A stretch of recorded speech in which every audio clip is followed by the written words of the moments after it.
Se você tiver pergunta, pode aí mandando sua pergunta sobre o tema. Nós vamos avançando aqui para, nesta trilha de estudos hoje, falar de um segundo passo aí do processo de admissão. Hoje vamos falar dessa relação de documentos e de toda a comunicação que o RH deve administrativamente cumprir aí, essas rotinas tão importantes aí, no que diz respeito a esse importante passo, né, que é o processo de admissão. E note, nós estamos falando da admissão, não é?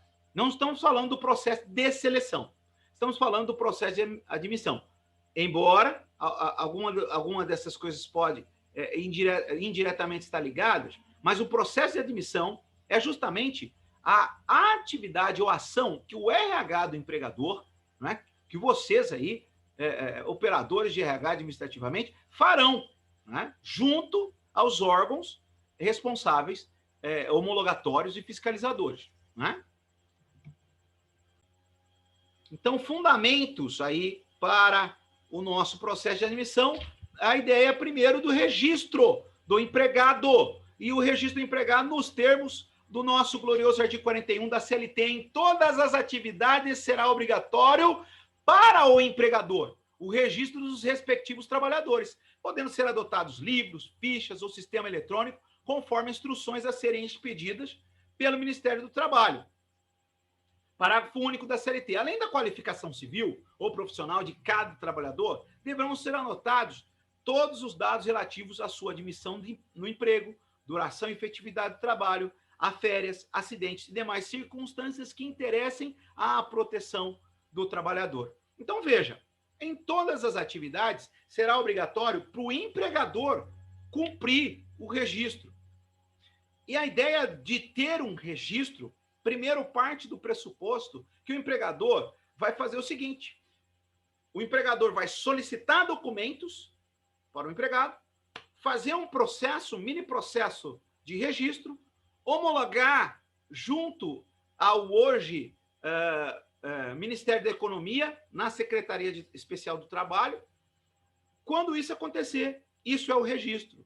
Então, evidentemente, no encontro anterior, nós trabalhamos a CLT, porque a CLT, popularmente, as pessoas dizem, está na CLT, eu estou registrado.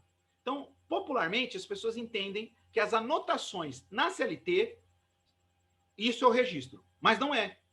E vimos com muita clareza que o que tem na CTPS, né, na Carteira de Trabalho e Previdência Social, é ela que efetua ali as anotações na CTPS, Carteira de Trabalho e Previdência Social, são anotações, resumos, são indicativos de que aconteceu um processo anterior.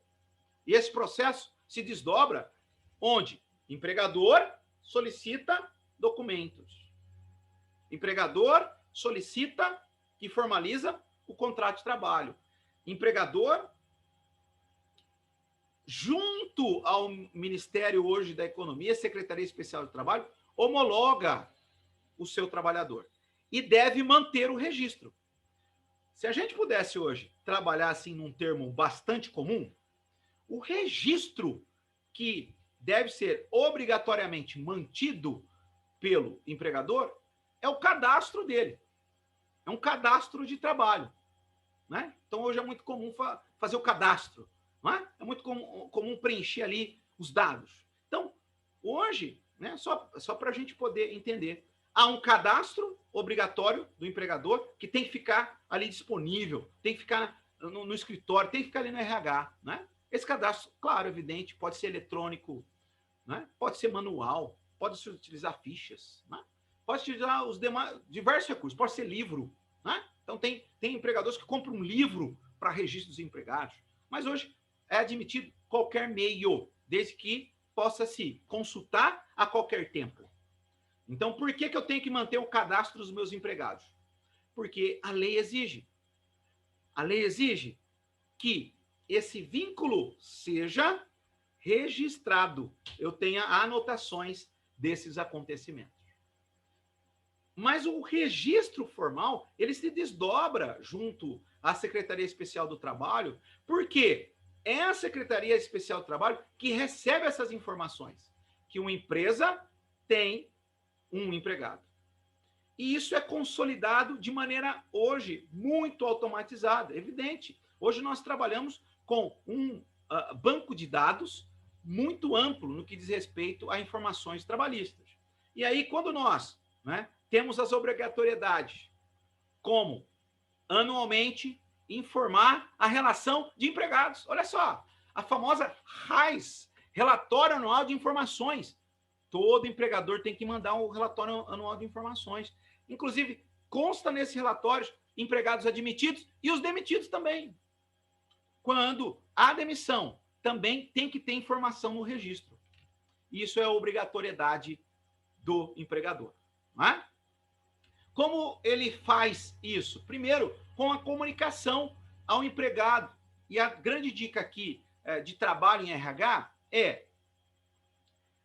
tenha um documento padronizado onde você possa colocar a oferta de emprego. E por que eu friso isso? Que o registro do empregado, né, dentre as atividades administrativas do RH, deve-se constar uma oferta de emprego. Porque, ao passar no processo de seleção, ao ser comunicado, não significa que o empregado deseje o registro. E, muitas vezes, para ele não está claro aquilo que é ofertado. Muitas vezes o processo de seleção é demorado, acontece em fases. Muitas vezes ele fez vários. Então, é muito importante, uma dica importante para que as coisas sejam devidamente administradas, organizadas, redigir uma oferta de emprego. Então, após negociar com o candidato, firmar um compromisso com ele, comunicar a escolha, você deve lá redigir uma oferta de emprego, que deve conter lista de documentos necessários para o processo de admissão, prazo para apresentar os documentos, data do exame inicial, data do início da prestação de serviço e um resumo das condições da contratação. Isso é muito importante. Você redige um documento, entrega uma cópia para ele, pode ser por e-mail, pode ser por um mensageiro seguro, onde você tem lá, passo a passo, 5 passos importantes. Os documentos necessários que ele precisa levar, quando ele precisa levar esses documentos, ou enviá-los, né, evidentemente. A data do exame e onde ele vai fazer o exame admissional, quando ele começa a trabalhar e as condições da contratação, onde você vai reforçar jornada de trabalho, benefício se houver, salário, não é? De uma maneira bastante descritiva. E, inclusive, avisar, nesse mesmo documento, que não cumpriu, é possível que a empresa desista da oferta de emprego. Por quê? Até que o registro seja homologado na Secretaria Especial de Trabalho, trata-se apenas de uma oferta de emprego. Ainda não tem relação de emprego. A relação começa com o exercício da prestação de serviço e com o registro dessa atividade. Então, redigir a oferta de emprego. Uma ação importante na organização. Segundo, realizar as anotações na carteira de trabalho e previdência social. Lembrar que essas informações têm que estar disponíveis, inclusive no sistema, já que o empregado, a partir de 48 horas, pode consultar o sistema. E ele precisa ver lá essas informações. Né? Então, muito importante, nessa operação de RH, colocar. E veja, o sistema é um sistema que contempla uma atividade bastante segura. Quando você desempenha o sistema, faz lá os dados, ele é muito seguro. Você vai colocar informações, você vai preencher um grande cadastro geral via sistema da Secretaria Especial do Trabalho, com as informações do empregador, né? Com o cargo, com o Código Brasileiro da Ocupação, com a localização do colaborador lá naquele registro, naquele cadastro que tem que manter a empresa, a data de sua admissão, remuneração e condições especiais de trabalho. Então, realizar essas devidas anotações. Essas anotações da CTPS, que, na verdade, é um resumo cópia daquilo que você está fazendo no processo de admissão, no processo de registro. Segundo passo, Redigi a oferta de emprego. Fiz as anotações devidas na carteira de trabalho e previdência social. Lembre-se, pegou físico, devolve rápido, faça isso rápido. Fez a anotação, providência adicional. Então, quais são as providências adicionais que deve ser feita no âmbito interno? Então, dentro do RH, primeiro, e muito importante, agendar o exame admissional em médico registrado no Ministério do Trabalho. Isso, fazer o agendamento, deixar certo, deixar alinhado. Nós vivemos um tempo de pandemia e estamos aí em 2021 nesse combate intenso à pandemia. Então, as relações presenciais, elas mudaram, as relações institucionais vão se adaptando a essa nova realidade. Então, checar todos os protocolos sanitários, checar essa e agendar o exame admissional. Lembrando que no próximo encontro nós vamos nos debruçar aqui sobre PCMSO, PPRA, exames adicionais, exames do trabalho. E aí nós vamos falar um pouquinho mais sobre exames admissionais, demissionais, dentre outros. Segunda providência, verificar a necessidade de assinatura em outros termos, como a solicitação do Vale Transporte e o banco de horas. Está aqui dois detalhes muito importantes. Por quê? Vale Transporte, direito do empregado. É ele que renuncia. É obrigação do empregador oferecê-lo. Então, precisa constar por escrito, olha, até comi aqui letras, precisa constar por escrito se ele quer ou não quer o Vale Transporte.